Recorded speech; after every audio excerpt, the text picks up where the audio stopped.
right, 6 minutes after 9 o'clock. Thank you for tuning in. As we sit here, Robin, at the Paddock Mall, we see people walking out of these doors, sometimes with boxes, and you just know they bought a new TV, right? Yeah. They're going to get home and give it to somebody Christmas morning, right? Yep. And then they're going to be excited, and they're going to say, how do you work this thing? And you say, TVs should be easy to work, right? You should be able to know how to work TVs. You've worked them all your life, right? Yeah. Well, there's some new stuff going on, and actually there's new ways of getting whatever it is you want to watch on your TV. And I couldn't answer any of your questions about that, but Jim George can, and he is here right now. If you have a question, the number is 622-WOCA. That is the WOCA Climate Control Source Hotline. Jim is the owner of American Cable Services, and Jim has a guest today. Arnie is his guest, and Joe Martone is sitting in as well. So good morning to everybody. Good morning. Where's everybody? No, Arnie? Good morning. You're there? Oh, there you are. There he is. Okay. Touch the mic. And there's Joe. The deep voice is Joe. Morning, yes. Well, good morning to everybody. And that's the thing. I mean, you get a TV. It's just a piece of. It's just nothing unless you can hook it up to something, right? Right. You got to hook it up to You something. have to know all the ins and outs. So Arnie represent the city of Ocala. On the telecommunication side, we do fiber optics throughout the city. Okay. Does that mean you're literally laying down? What does it go underground, or does it hang on the poles? We prefer to go on the poles since we own them. Okay. All right. That makes sense. Yeah. It's cheaper than digging holes, and that way nobody will cut through it when they're trying to dig a ditch, Yeah. right? Yeah. So how many customers do you have? customers, I don't know, we're about 600 customers. We have about 500 miles of fiber. It was primarily put up for our substations. We have 19 substations around the city. Oh, okay. We kind of section off how we run the electric to all the different houses. Right. And they're fed by substations with different circuits. And in order to keep control and know what's going on with the substations, we ran fiber to all of them. So that's how we started out in 1994. We started building fiber. Wow, it's amazing. It's so long ago. You know, I think most of us right now are more interested, especially in Jim's show, with the technical part of this. But I have a governmental kind of a question about this. Was this a big decision for the city of Ocala to get involved in fiber optics? Well, since they invested the money to put the fiber to tie all the substations together, they figured maybe there was a way to get some additional revenue off of that fiber. So we primarily targeted the government agencies who need that kind of bandwidth to tie all their buildings together. All right. Well, that makes sense. Yeah. And so initially it wasn't... Like when we think of fiber optic, we think of, our TV shows. This was for communicating, wasn't it, with each other? Mostly for networking, yes. For networking, okay. And that includes file sharing and all that? Yeah, that's part of networking. I'm guessing it's developed in a way that nobody ever imagined, hasn't it? Oh, it's huge. It's unbelievable how technology has changed and how many things can go across a single piece of glass. Wow, that is amazing. Yeah. I was watching, I know this is hardly related, but I was watching this video of a guy who caught a fish this morning. And I know everybody's gone fishing, but I was thinking about the invention of fishing line. I mean, you don't realize how strong that stuff is. And then you talk about something called fiber optic, and it carries signals, information over light. It's just an amazing thing. Who figured that out? Do we know? Is there a person we can credit with that? There probably is, but I don't know who it is. Now, Joe's in here because WOCA is one of your customers, right? Correct.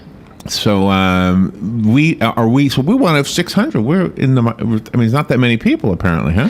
Well, we don't advertise. You're doing it now. No, you don't mind. I'm in here to help Jim out with filling some time, I guess. But, Okay. Yeah, basically, go ahead, Joe. You want to say something? Their fiber optic system, like you said, was put in for this government facilities only, and then one or two facilities may have come to him, like a bank or something, and say, "Hey, can we get a connection for all of our banks so we can talk to each other?" And just rolled into something. But they're trying to be non-competitive with the Cox cables and the Bright Houses. They want to coexist. But if someone asks them for the service, they will gladly feed, but they're not out there waving a banner saying, hey, we're cheaper, or we're better, or we're faster. We chose them because of their connectivity. They can take us anywhere within, like you said, 500 miles of fiber. Literally covers, north of 326 or up to 326? Yeah, we're north of 326. All the way down to Leesburg almost? We have connectivity all the way down there. Yeah. See? And we go west at least to Dan Ellen, I guess. And then east to past But then East, we go to Lynn. North, we have fiber up into Gainesville that we actually lease fiber to Gainesville. okay. Because they have customers down here too. So, Joe, when we decided as a radio station, I guess you and Dan must have made this decision to have fiber optic from the city of Ocala. Did you have other choices, and you chose the city for a certain reason? Yeah, I could honestly say Jim had a hand in that. He kind of guided us through that and showed us the availability and what was there and what was available. And of course, with WOCA being the emergency management station of Marion County, we wanted to be connected immediately and not worry about a dropout and what have you.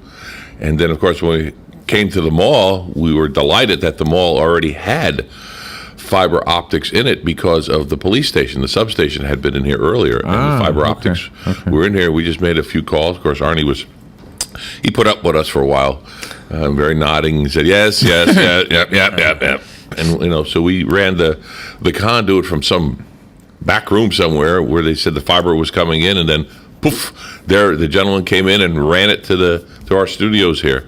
And of course, then they had to run it again, a new line right to our tower site. And you're hearing us via fiber optics. So now, when I am at home and I don't have City of Ocala fiber optics, and I use my little Kindle, it'll go out all the time. I'm not going to tell you who I have, but when I use it here, it never goes out. So that sounds like an endorsement. It sounds like I'm bragging about this system over the one I have.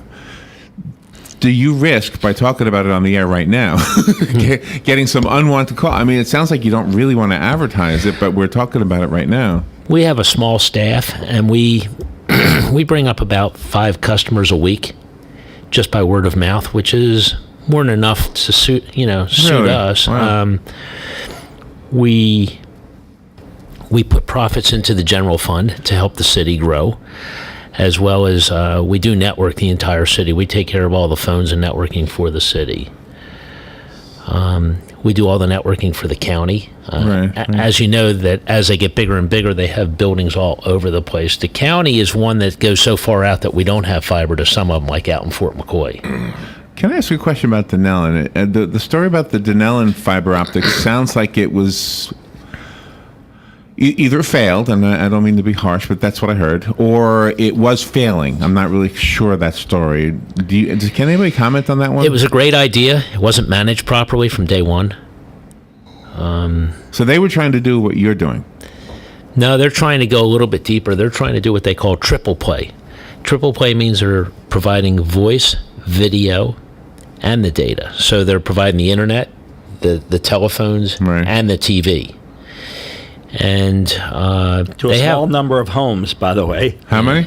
Small number, like 1,100. 1,100. Yeah, the city of That's Denver. small for them. Yes. very small. Oh, you mean the entire city has 1,100 homes? Right. But the cable, the fiber optics.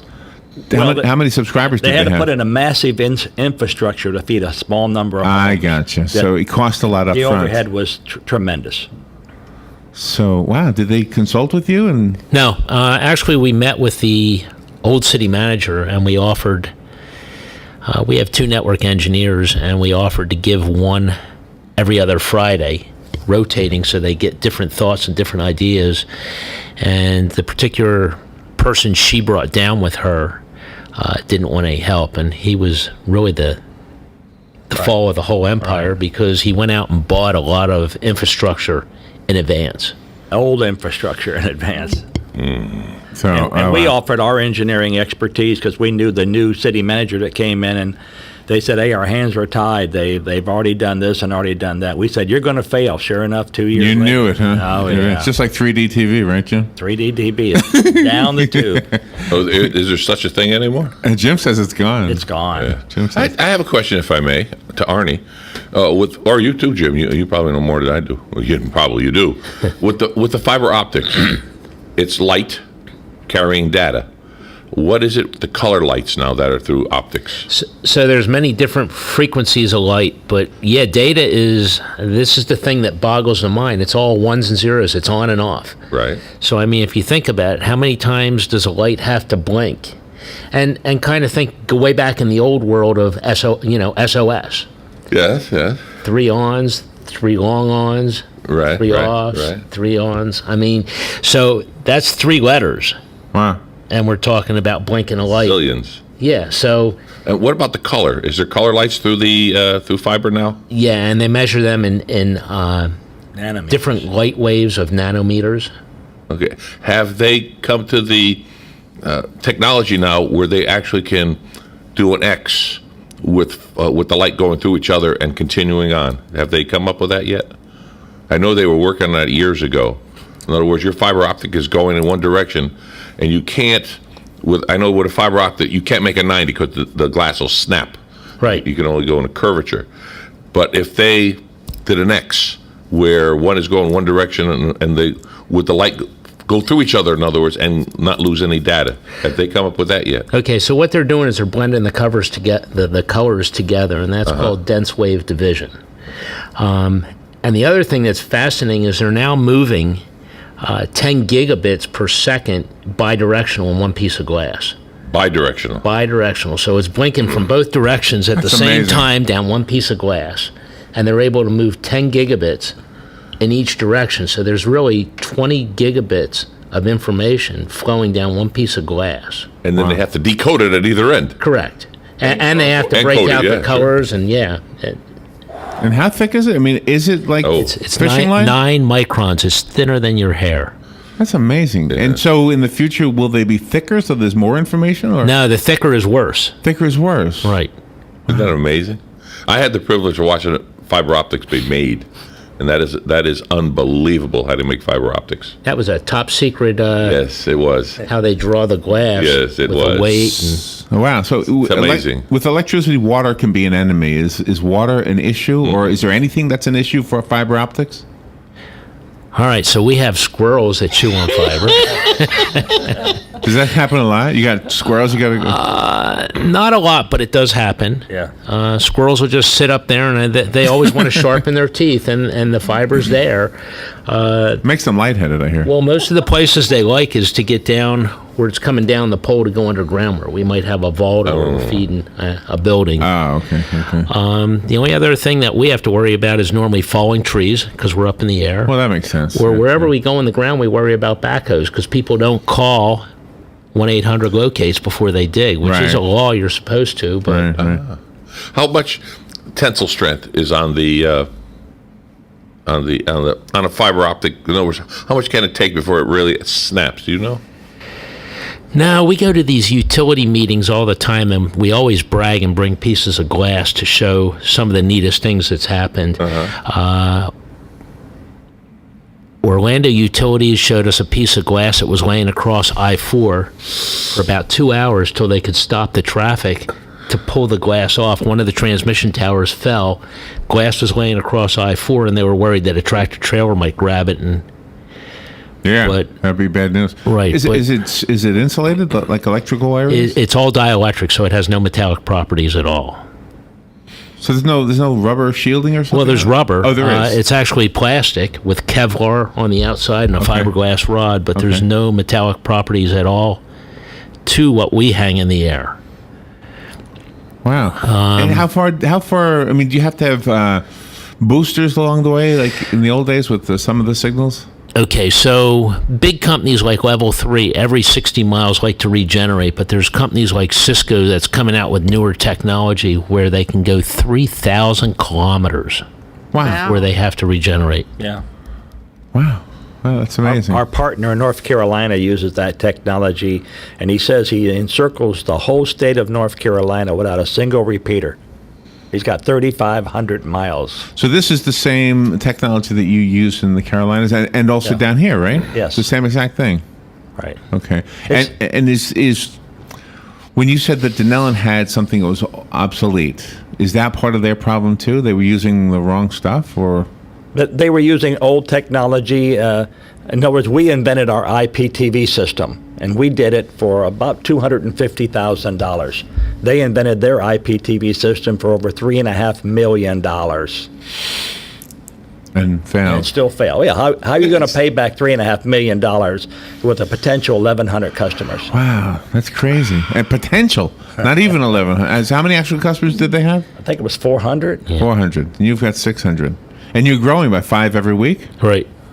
Well, that'll grow. So and now that you're talking about it, so what happens? Somebody hears this right now. They call up. They say, "All right, you know what? I'm with Larry. My Kindle drops off too a lot. So I call you. What do I need to? What do I need in order to get this?" So the process is slow. Actually, you call, and I'm the one who has to go out and pre-engineer the job to see if it's even doable. What makes it doable? Well, their wire might be on a pole, 5 blocks away. And Okay, so you got a lot of... So yeah, I have to look at the entire infrastructure, how close you are to where fiber is, if there's overhead lines coming to your area, if it's underground, what we have to encounter. Going underneath roads costs money. So does the city have programming somewhere? I mean, do you have a station, like a... What do you call it? Like an independent TV station or something that you're using? No? Ooh, I like that idea. Independent TV station. I like that idea. No, actually, telecommunications, actually we pay a small fee to electrical engineers, to Ocala Electric Engineering Department, Right. to go out and design it after I do a preliminary design. Okay, but there's no programming that you're responsible for, as far as, like, you don't have a news crew No, or... I explained to my wife we are data plumbers. All we do is we drop in a pipe, and what Well, you put across it, we Pull the don't handle care. and flush. Well, whenever there's been some new technology where there's wrong. a new opportunity to bring programming to us. Right. Rob and I have always had emails, well, now emails, but it used to be phone calls or letters saying, "Are you guys interested in doing something with us?" Like this little small operation where they want the news or they want some kind of entertainment. Even Jim has proposed some stuff to us about that. So, but the city's not going to get into that business. No, we're not into that level. We don't. This, let's see, the school, the Marion County School Board. Where does theirs come from? Years ago, we used to provide them with their internet. Their networking right now, they go out to bid every couple years, and they picked up CenturyLink. They just went out to bid again, and a new company won the bid. The one who just bought, or is in the process of buying the city of Denellan's infrastructure. It's Florida Cable. Oh, really? So they're bailing them out? Yeah. Okay. And then someone's going to bail out Florida Cable. Oh, you're predicting that's going to fall through too, huh? So, Jim, is that part of your secret of success? Is that you've maintained slow growths rather than trying to bite off more than you could chew? Baby steps. You got to take baby steps. We've been talking to the city of Ocala for at least 10 years about being on their fiber optic system. And about 2.5 years ago, we actually got a gentle nod of let's see what we could do. And then Arnie, of course, reminded us that he is a pure active Ethernet system, and in order for us to be on that, we would have to totally redesign our complete head end to be IP and not be what people call IP, which is not really IP. So we spent 2 years getting all the electronics and engineering and programming to be a pure IPTV system. So we can actually now jump onto the city of Ocala's fiber optic ring, travel through their switches, and feed people that are on the fiber system. And that's the next step for us. But it was not an easy step. I mean, his system has to remain up, and anything that we would do to pull his system down, cannot be allowed. But the fiber optic technology ends at our houses. It doesn't go into our houses, right? It can go into your house. It does. We have 240 residential customers where fiber actually terminates inside their house. Really? Yes. And is that preferable? As opposed, I was always under the impression it got to the box on the corner, and then the rest of that tiny way was a coax or something. That's old school. Yeah. Okay. So in Europe, they bring the fiber directly into the building. So there are some advantages to that, and one is powering it. If you have power inside your building, then you have your fiber lit up and you can use it. If it goes to the outside of the house, then it becomes the utility's responsibility to power that up and keep it up, which then means that you have to put these modern UPSs that hang outside in the environment, and the costs start going up. So years and years ago, the thoughts were to run fiber to the house would cost a little over $2,400 per house. Oh, wow. And now it's around $1,200. Okay. And I think by going inside the house, we'll drop it under $1,000 per house, which And then it makes it the customer's responsibility. If you want to keep the equipment up when the power's out, you provide your own UPS. There you go. There you go. And if it's down, then It's down. so are you. And how's ours, Joe? Does ours come directly, or maybe Jim? Oh, it comes. Oh, that's Arnie, but it comes directly. Yeah. So it that comes, I know of. It comes into that back room over there. Comes right into our Oh, back wow. room. Now, I do have a question, Arnie. That we come in, like you said earlier, we ran the conduit from the back room here to our back room, Right. and that's where the connection's made from outside. I'm presuming correctly.